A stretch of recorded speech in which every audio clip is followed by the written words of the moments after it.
Imagine this. You finally have time. You finally have freedom. But aviation today often looks like a financial trap. Insurance is up, hangars are expensive, fuel isn't getting cheaper, yet the sky still calls.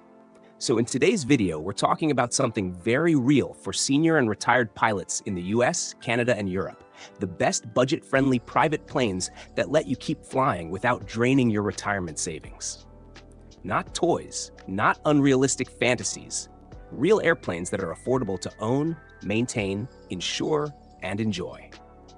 And yes, I want you debating in the comments because everyone's definition of budget is different. Let's get into it. Number 6, Cessna 150/152, the ultimate budget freedom machine. Let's start with the most obvious champion. For many of you, this was your first trainer. For many pilots over 60, it's becoming their last airplane, and not because they gave up, but because they got smart.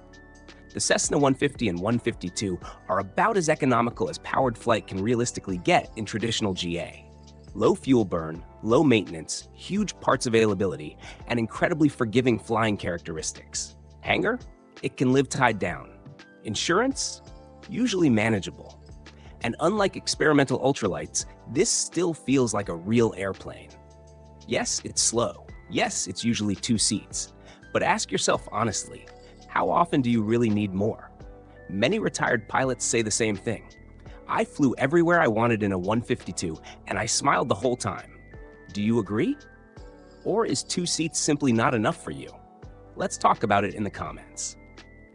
Number 5, Piper Cherokee 140/160, affordable, comfortable, and honest. If the Cessna 150 feels too small, the Piper Cherokee often becomes the perfect next step. These airplanes are among the most cost-effective true 4-seat GA aircraft you can buy. Maintenance is straightforward, engines are common, airframes are simple and durable, and the cabin? Wider than many Cessnas, meaning easier entry, more comfort for aging backs and knees, and a more relaxed cockpit experience. Flight characteristics are predictable, stable, and confidence-building. You're not chasing the airplane, it works with you. Operational costs are higher than a 150, yes, but still far lower than many modern dream machines that secretly bankrupt owners. So here's the question. Would you rather fly more in a modest Cherokee or fly rarely in something expensive and prestigious? I want your honest thought in the comments because that's the real debate for retired pilots.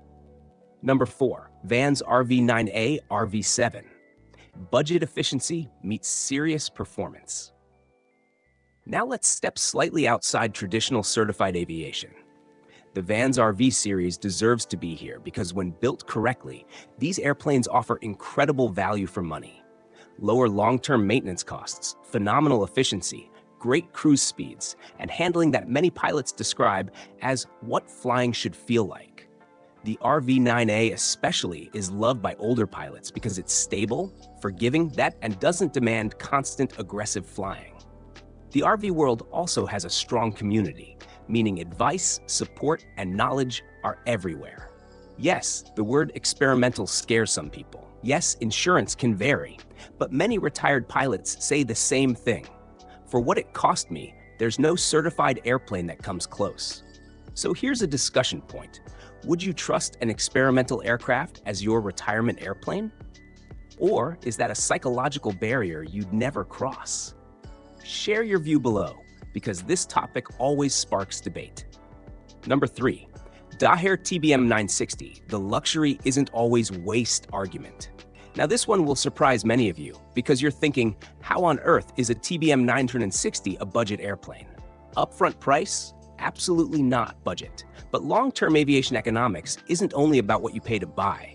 It's about predictability, reliability, efficiency for capability, and avoiding the endless financial bleeding that some cheaper aircraft can cause. The TBM 960 is one of the most advanced, efficient single-engine turboprops ever built.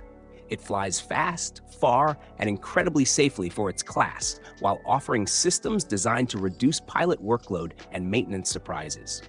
Turboprop reliability, strong manufacturer support, stable value retention, and highly structured maintenance programs mean you often know exactly what you're spending, instead of being constantly blindsided.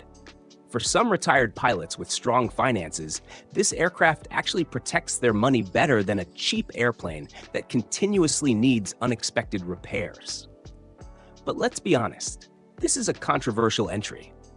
Do you believe buying premium to avoid headaches is smarter than buying cheap and constantly paying to fix it? Or is this simply way beyond what should ever be called budget? I want to see heavy debate on this one in the comments. Number 2, Cessna 172 Skyhawk. Budget in the long term.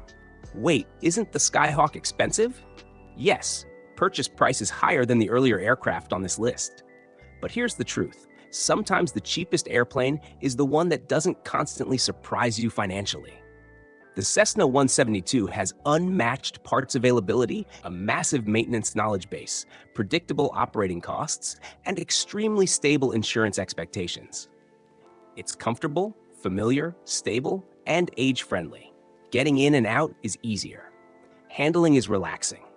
Owning a Skyhawk often means fewer unknowns, fewer sudden budget shocks, and better long-term resale value if you ever need to step away from flying.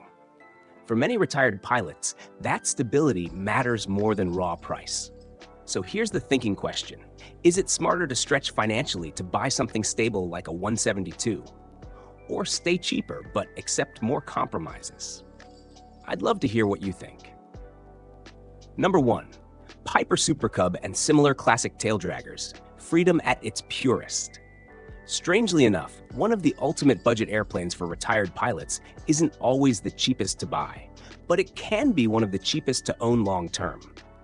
The Piper Super Cub and other honest classic taildraggers offer something magical: simplicity, fewer systems, fewer expensive components, outstanding short-field performance, slow, gentle, confidence-boosting flying. You don't have to chase speed. You don't have to prove anything. You just fly and land almost anywhere within reason. Maintenance is straightforward, and the aircraft community around these planes is incredibly supportive. For many retired pilots, this isn't just aviation, it's therapy. Calm flying, beautiful landscapes, real connection with the aircraft. But now I want your voice. What does budget mean to you personally? Lowest upfront cost? Lowest yearly bill? Or the airplane that delivers the most joy per dollar spent? Would you rather own something simple and slow you can fly every weekend, or something faster that you rarely take out because every hour hurts financially? Let's continue this conversation in the comments, because for retired pilots, choosing the right budget airplane isn't just about numbers. It's about protecting the love of flying and making sure it truly lasts.